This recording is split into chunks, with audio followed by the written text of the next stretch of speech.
কেউ যদি বলে ও তো মানসিক রোগী, আমরা সাথে সাথে ভাবি পাগল, ভয় পাই, দূরে যাই।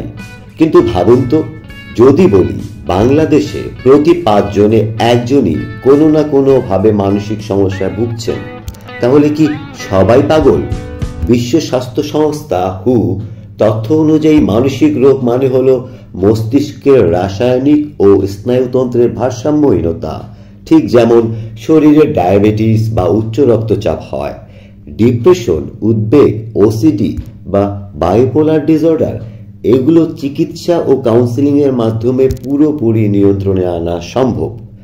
এখানে পরিবারের ভূমিকা সবচেয়ে গুরুত্বপূর্ণ, কারণ ভালোবাসা, বোঝাপড়া আর সহানুভূতি প্রথম চিকিৎসা।